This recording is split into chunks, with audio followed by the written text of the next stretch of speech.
이방인 땅에 땅끝에 최초로 성령이 강림한 사건이 어디입니까? 바로 오늘 우리가 읽었던 이 본문 사도행전 10장에 나오는 가이사랴 로마 백부장 고넬료 집입니다. 오늘 이 이야기를 여러분에게 좀 해드리겠습니다. 자, 이 고넬료가 살고 있는 이 가이사랴 이 도시는 어디냐? 여러분 지금 이스라엘 지도를 딱 보시면은 그 중간쯤에 텔아비브라고 있습니다. 텔아비브. 지금 이스라엘의 실질적인 수도가 텔아비브입니다. 텔아비브. 이 텔아비브 우리 성경에는 요빠라고 나와요. 요빠. 요빠가 텔아비브 안에 있습니다. 행정상으로 통합이 됐어요. 이 텔아비브에서 북쪽으로 50km 올라가면 거기에 뭐가 있냐면 가이사랴라는 도시가 있어요. 가이사랴. 아주 오래된 항구 도시입니다. 이 가이사랴는 노아의 시대 때부터 있었던 항구입니다. 아주 오래된 항구예요. 자, 바로 여기에 오늘 우리가 읽었던 이 고넬료가 여기 삽니다.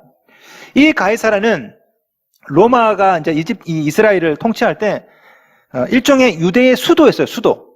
거기에 로마 총독, 유대 총독이 거기 살아요. 그리고 거기에 로마 군단이 1000명쯤 되는 로마 군단이 거기에 거주하고 있었습니다. 바로 가이사랴에. 자, 이 가이사랴 이 도시에 백부장이 누구였냐? 바로 고넬료입니다. 이 백부장은 백인대라고도 하죠. 영화 보면 잘 나옵니다. 머리에 왜 닥터 같은 거 이렇게 쓰고 있고 번쩍번쩍하는 옷 입고 있는 그 백인대 있죠. 센츄리온 백부장. 이 백부장 우리나라로 말하면 중대장 대위쯤 됩니다. 계급이. 중대장 대위. 100명을 다스리는 통솔하는 이제 장교니까요. 이 로마군 백부장은 아무나 되는 게 아니에요. 군대는 짬밥순이죠. 필드에서 현장에서 전투에서 15년 동안 굴러 먹어야 백부장 겨우 될 수 있습니다. 일반 사병에 비해서 봉급이 15배야. 굉장히 대단한 그런 권세가 있습니다. 로마 백부장은. 거기다가 이 로마 백부장은 식민지에 있어서 일종의 우리로 말하면 뭐라 말할까? 뭐 일본 순사? 총독은 안 무서운데 백부장은 무서워요. 왜?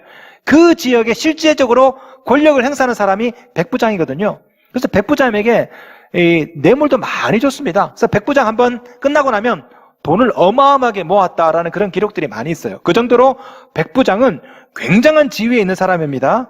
자, 그런데 오늘 본문에 나오는 이 고넬료 이 백부장이 그 사람이 예수를 믿고 성령을 받게 됐다라는 거죠. 이게 아주 특이한 케이스입니다. 더 놀라운 것은요, 이 백부장 고넬료 이 사람만 성령 받은 게 아닙니다. 가족들, 친척들, 친구들도 다 성령 받아요. 말씀 볼까요? 44절 45절 봅시다. 베드로가 이 말을 할 때 성령이 말씀 듣는 모든 사람에게 내려오시니 베드로와 함께 온 할례 받으신 자들이 이방인들에게도 성령 부어주심으로 말미암아 놀라니. 자, 보세요. 고넬료만 성령 받은 게 아니라 고넬료 친구들, 로마 사람들 다 성령 받습니다. 자, 보세요. 사도행전 1장 8절의 성취죠. 성령이 임하시면 예루살렘, 유대, 사마리아 땅끝 내 증인이 되리라. 자, 온 유대, 예루살렘, 유대, 사마리아 이미 복음이 전파되었습니다. 남은 게 뭡니까? 땅끝이죠. 땅끝에 첫 번째가 어디입니까? 바로 이 고넬료 집안이에요. 여기에 성령이 임함으로 말미암아 다음에 안디옥에, 고린도에 계속해서 복음이 들어가고 어디까지 갑니까? 로마까지. 어디까지 가요? 미국, 영국, 미국, 태평양을 건너서 한국까지, 그리고 이 자리까지 성령이 계속 임하는 거죠. 자, 그렇게 보았을 때 고넬료 집안의 이 성령 강림 사건은요, 예수께서 말씀하신 땅끝의 첫 번째 집이었습니다. 첫 번째 집. 자, 질문. 그렇다면 왜 하필 고넬료일까? 이방인들 많잖아요. 고넬료 말고도 사도행전 8장 보면은 이디오피아 내시가 나옵니다. 그 사람도 보면 하나님의 말씀을 잘 읽었어요. 이사야 말씀을 읽고 빌립에 가서 말씀을 해석해 줍니다. 세례도 받아요. 그런데 성경을 가만히 보시면 사도행전 8장에 나오는 이디오피아 내시는요, 세례는 받았지만 성령 받았다라는 그런 기록이 없어요. 그런데 사도행전 10장에 나오는 고넬료는 세례도 받고 성령도 받아요.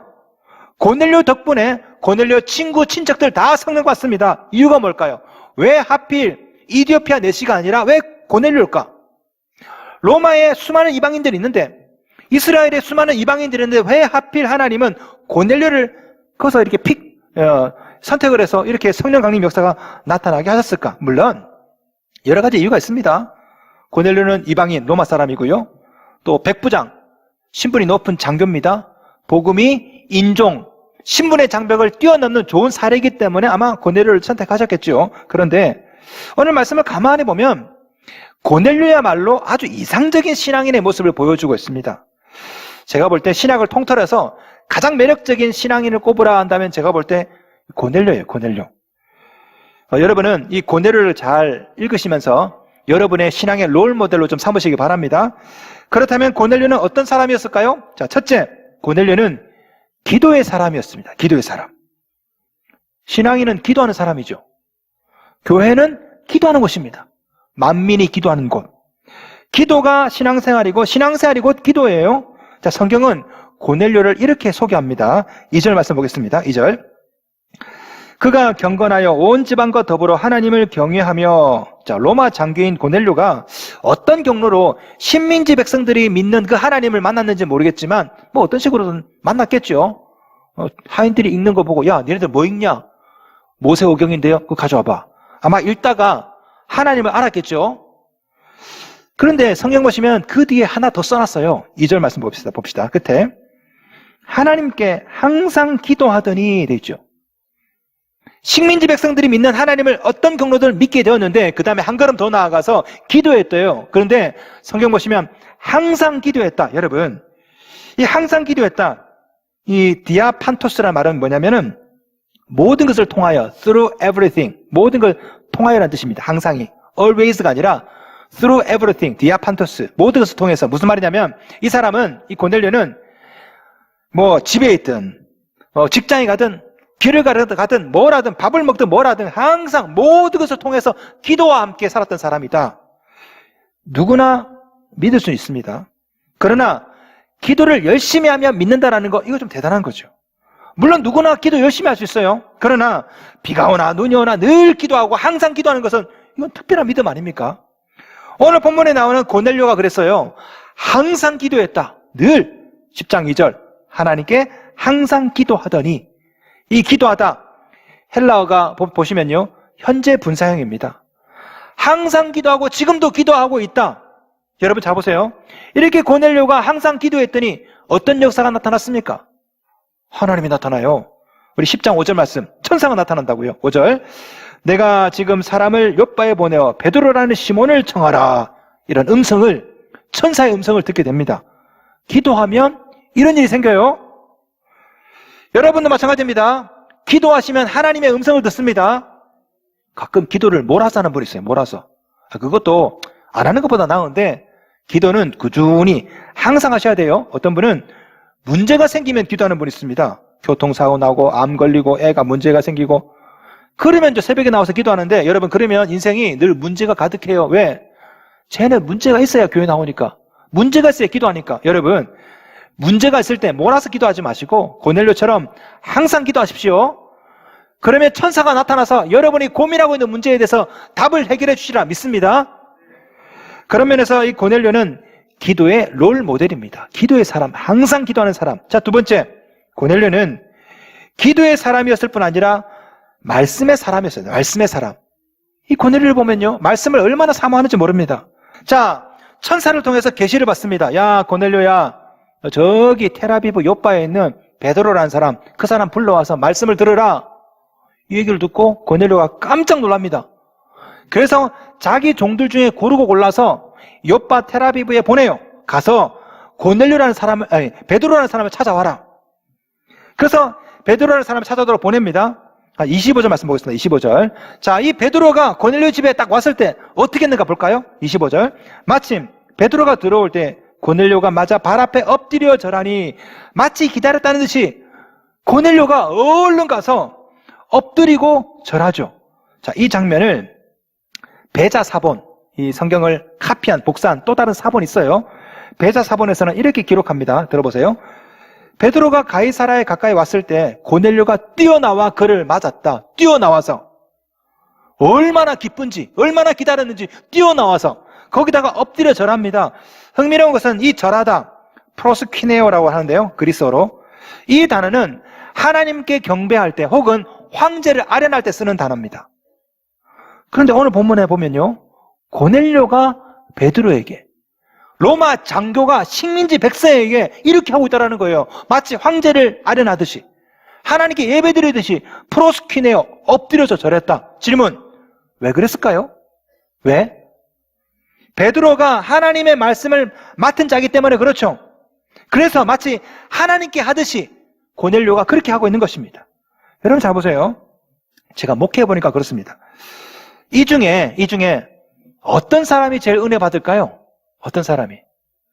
목사를 사랑하는 사람.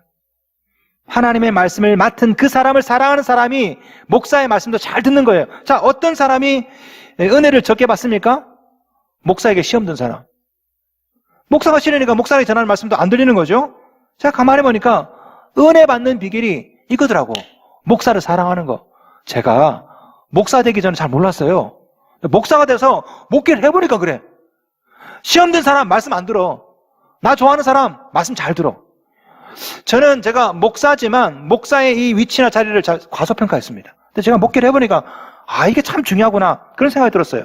제가 학교 다닐 때 영어를 참 잘했습니다. 중학교부터 고등학교 때까지 영어를 참 잘했어요. 왠 줄 아세요? 영어 선생님을 좋아했기 때문에. 그분이 저를 보면 항상 칭찬했어요. 그분 눈에 잘 들려고 열심히 제가 영어 공부를 했던 기억이 납니다. 학교 다닐 때 제가 국어를 제일 못했습니다. 제가 고등학교 때도 국어를 못했어요. 왜? 국어 선생님 별명이 마귀거든요. 마귀. 얼마나 두드려 패는지 시조를 외우게 하고 빠따를 때렸습니다. 시조 외우면서 왜 빠따를 왜 때려요? 그 생각하면 지금도 울컥하네. 제가 국어를 잘 못했습니다. 가만히 보니까 선생님을 좋아하면 그 과목을 잘해요. 자, 신앙생활 잘하려면 뭘 잘해야 될까요? 그렇죠. 맞습니다. 목사님 사랑하고 그래야 그분이 전하는 말씀도 귀에 잘 들리는 겁니다. 자, 오늘 본문에 나오는 고넬료 볼까요? 오늘 본문에서 이 고넬료가 베드로를 처음 만납니다. 일면식도 없어요. 베드로는 무식한 어부입니다. 생선 냄새 나는.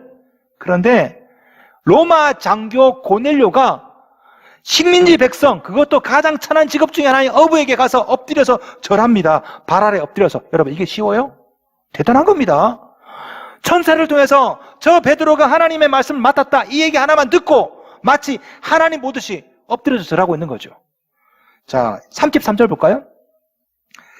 내가 곧 당신에게 사람을 보냈는데 모셨으니 잘하였나이다. 이제 우리는 주께서 당신에게 명하신 모든 것을 듣고자 하여 다 하나님 앞에 있나이다. 하나님 앞에. 고넬료는 지금 베드로 앞이 아니라 하나님 앞에 있대요. 여러분 말씀을 이렇게 들으셔야 됩니다. 자, 지금 여러분은 김윤태 목사 앞에 있는 게 아니라 누구 앞에 있습니까?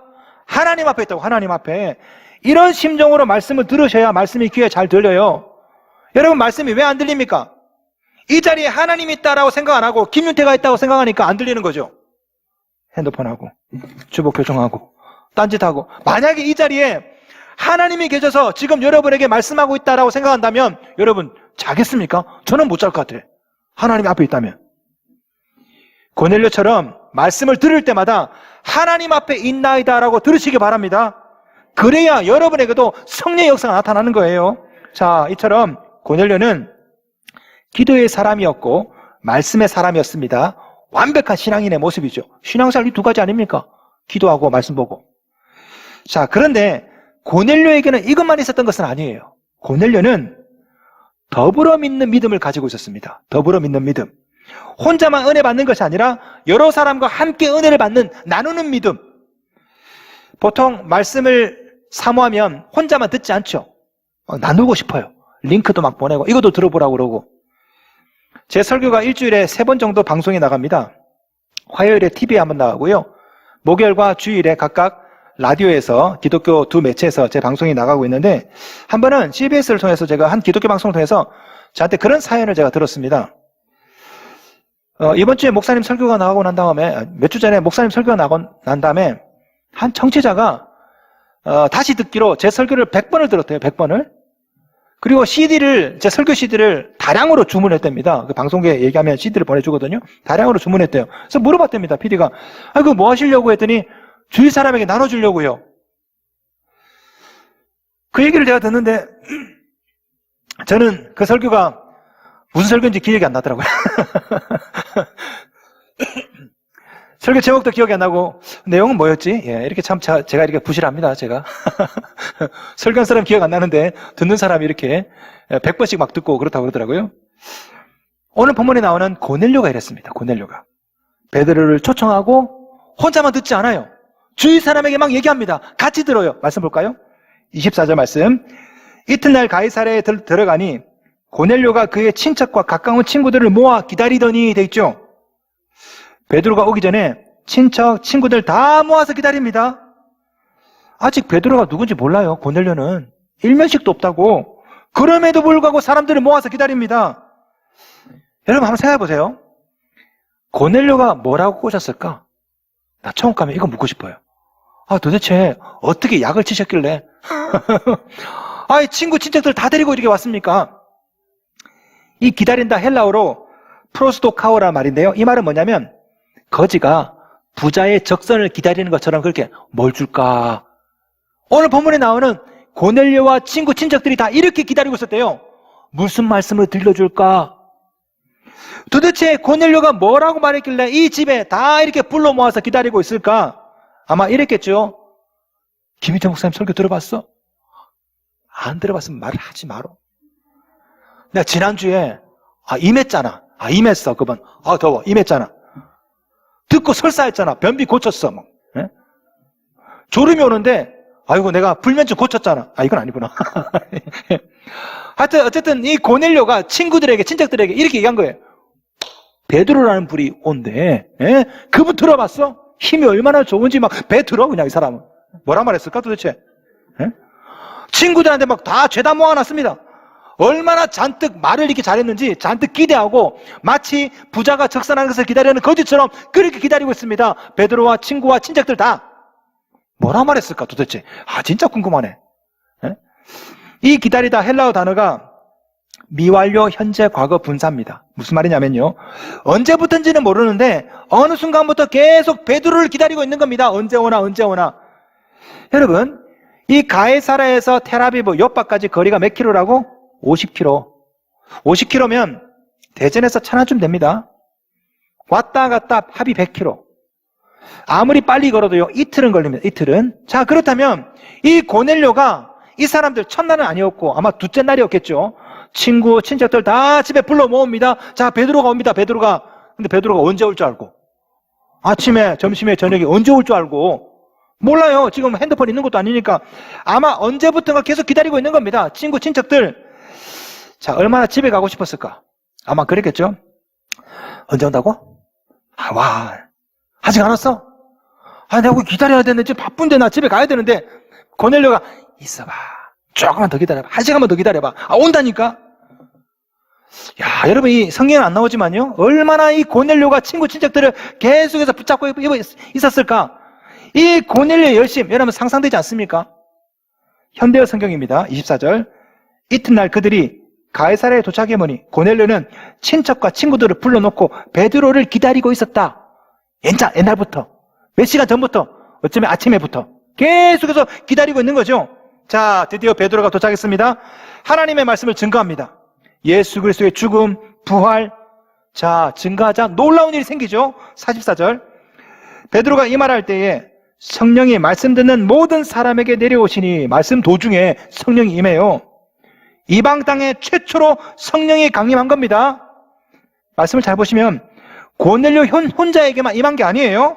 고넬료 주위에 있는 모든 사람에게 성령이 다 임했대요. 44절. 말씀 듣는 모든 사람에게 내려오시니 이방 땅에 성령이 임한 겁니다. 45절. 베드로와 함께 온 할례 받은 신자들이 이방인들에게도 성령 부어주심으로 말미암아 놀라니. 고넬료는 기도의 사람, 말씀의 사람이니까 성령 받는 것 이해합니다. 그런데 다른 사람은, 친구 친척들은, 이 사람들은요 기도의 사람이 아니에요. 말씀의 사람이 아니라고. 구약 성경도 몰라. 그냥 고넬료에게 콕 깨가지고 그냥 있었을 뿐이에요. 그런데 그들도 성령을 받았대요. 이유가 뭘까요? 고넬료의 믿음이 더불어 믿는 믿음이었거든요. 혼자만 믿는 믿음이 아니라 함께 믿는 믿음. 고넬료는 혼자만 잘 먹고 잘 사는 사람이 아니었어요. 물질이 생기면 나누고 나눌 줄 아는 사람이었어요. 2절 볼까요? 2절. 백성을 많이 구제했다라고 나오죠. 백성들과 함께 나눠 먹었습니다. 고넬료는 물질도 나누었지만 은혜도 나눕니다. 혼자만 믿는 것이 아니라 함께 믿어요. 2절. 그가 경건하여 온 지방과 더불어 하나님을 경외하며 온 지방과 더불어. 고넬료는 더불어 먹고 더불어 믿고 가족들과 함께 가정 예배 드리고 말씀을 들을 때도 혼자만 듣는 게 아니라 친구 친척들 다 초대해서 더불어 듣고, 그래서 고넬료 덕분에 가족도 친구도 친척도 다 성령 받은 거예요. 여러분, 기도의 사람, 말씀의 사람은 많습니다. 그러나 더불어 믿는 사람은 많지 않아요. 내가 말씀을 사모하고 내가 기도하면 성령이 나에게는 임하지만 나 때문에 가족들, 친구들에게 임하지는 않아요. 그러나 여러분이 혼자 믿고 혼자 믿는 것이 아니라 함께 믿고 더불어 믿으면요, 여러분 때문에 가족들도 성령을 체험한다고. 여러분도 여러분 덕분에 주위에 있는 사람들이 성령을 좀 받았으면 좋겠습니다. 비록 그 사람들이 믿음이 없고 성경을 모르고 기도를 못한다 할지라도 여러분 덕분에 그 사람도 성령 받았으면 좋겠어요. 그런 면에서 하나님 나라는요, 오해 말고 들으세요. 하나님 나라는 더불어 믿음당 같아요. 잘 들어보세요. 더불어 믿음당입니다. 성령의 힘, 더불어 믿음당. 혼자 믿고 혼자 구원받는 나라가 아닙니다. 성령의 힘으로, 국민의 힘이 아니라 성령의 힘으로 더불어 믿고 더불어 구원받는 나라. 앞에 나오는 이디오피아 넷이 세례를 받죠. 성령이 임했다는 기록이 없습니다. 왜? 혼자기 때문에, 혼자. 그러나 오늘 본문 고넬료 집안에는요, 고넬료가 세례를 받고 성령을 받아요. 왜? 같이 믿었기 때문에. 같이. 혼자 믿고 말면 나에게 성령이 임하고 끝. 그러나 같이 믿고 같이 나누면 모든 사람이 다 성령 받아요. 고넬료를 볼까요? 2절 말씀. 그가 경건하여 온 지방과 더불어 하나님을 경외하며. 더불어. 고넬료는 온 지방과 더불어 믿었습니다. 27절 볼까요? 27절. 더불어 말하며 들어가 돼 있죠. 베드로와 고넬료가 더불어 하나님의 말씀을 나눕니다. 더불어라는 말이 두 번에 나와요. 더불어 믿고 더불어 말씀을 나누고, 그러자 모든 사람에게 성령이 임한 거죠. 이런 일이 여러분에게도 일어날 수 있습니다. 할렐루야. 온 집안과 더불어 믿고 온 친구들과 더불어 믿고 온 직장 동료들과 더불어 믿으면 여러분 덕분에 여러분 가정, 여러분 직장에 여러분 때문에 성령이 임하고 하나님의 은혜가 임하고 복이 임할 줄로 믿습니다.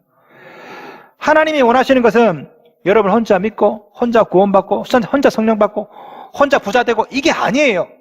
하나님이 원하시는 것은 여러분 덕분에 여러분 주위에 있는 가족, 친척, 친구들 모두가 다 예수 믿고 구원받고 그들도 복 받는 것, 이게 하나님이 원하는 겁니다.